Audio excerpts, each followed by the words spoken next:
Anugerah dan damai sejahtera dari Allah, Bapa kita, dan dari Tuhan Yesus Kristus menyertai kita.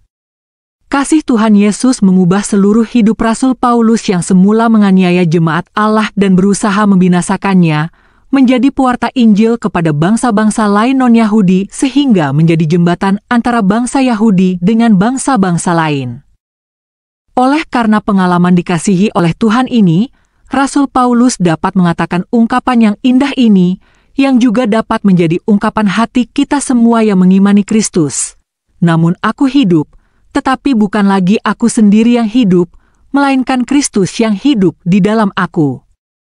Dan hidupku yang kuhidupi sekarang di dalam daging, adalah hidup oleh iman dalam Anak Allah yang telah mengasihi aku dan menyerahkan dirinya untuk aku. Hari ini kita akan mendengarkan sabda Tuhan dari Kisah Para Rasul bab 9, ayat 1 sampai dengan 22, mengenai pertobatan Santo Paulus.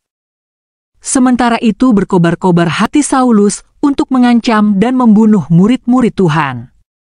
Ia menghadap imam besar dan meminta surat kuasa daripadanya untuk dibawa kepada majelis-majelis Yahudi di Damsyik, supaya jika ia menemukan laki-laki atau perempuan yang mengikuti jalan Tuhan, ia menangkap mereka dan membawa mereka ke Yerusalem. Dalam perjalanannya ke Damsyik, ketika ia sudah dekat kota itu, tiba-tiba cahaya memancar dari langit mengelilingi dia, ia rebah ke tanah dan kedengaranlah olehnya suatu suara yang berkata kepadanya, "Saulus, Saulus, mengapakah engkau menganiaya aku?" Jawab Saulus, "Siapakah engkau, Tuan?" Katanya, "Akulah Yesus yang kau aniaya itu. Tetapi bangunlah dan pergilah ke dalam kota. Di sana akan dikatakan kepadamu apa yang harus kau perbuat." Maka termangu-mangulah teman-temannya seperjalanan, karena mereka memang mendengar suara itu, tetapi tidak melihat seorang juga pun. Saulus bangun dan berdiri, lalu membuka matanya, tetapi ia tidak dapat melihat apa-apa. Mereka harus menuntun dia masuk ke Damsyik. 3 hari lamanya ia tidak dapat melihat dan 3 hari lamanya ia tidak makan dan minum. Di Damsyik ada seorang murid Tuhan bernama Ananias. Firman Tuhan kepadanya dalam suatu penglihatan. "Ananias," jawabnya, "Ini aku, Tuhan." Firman Tuhan, "Mari, pergilah ke jalan yang bernama Jalan Lurus, dan carilah di rumah Yudas seorang dari Tarsus yang bernama Saulus.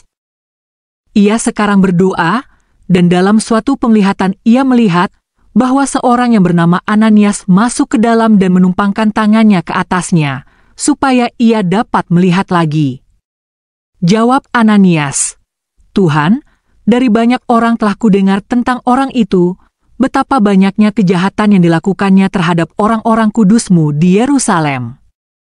Dan ia datang kemari dengan kuasa penuh dari imam-imam kepala untuk menangkap semua orang yang memanggil nama-Mu. Tetapi firman Tuhan kepadanya, 'Pergilah, sebab orang ini adalah alat pilihan bagiku untuk memberitakan namaku kepada bangsa-bangsa lain serta raja-raja dan orang-orang Israel. Aku sendiri akan menunjukkan kepadanya betapa banyak penderitaan yang harus ia tanggung oleh karena namaku.'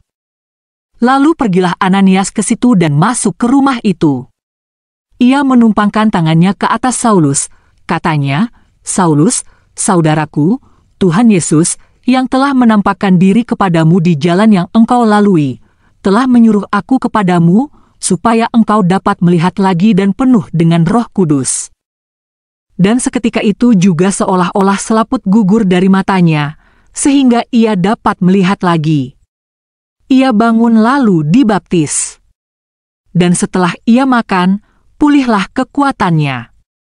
Saulus tinggal beberapa hari bersama-sama dengan murid-murid di Damsyik. Ketika itu juga ia memberitakan Yesus di rumah-rumah ibadat dan mengatakan bahwa Yesus adalah Anak Allah. Semua orang yang mendengar hal itu heran dan berkata, "Bukankah dia ini yang di Yerusalem mau membinasakan barang siapa yang memanggil nama Yesus ini? Dan bukankah ia datang ke sini dengan maksud untuk menangkap dan membawa mereka ke hadapan imam-imam kepala?" Akan tetapi Saulus semakin besar pengaruhnya dan ia membingungkan orang-orang Yahudi yang tinggal di Damsyik, karena ia membuktikan bahwa Yesus adalah Mesias. Demikianlah sabda Tuhan.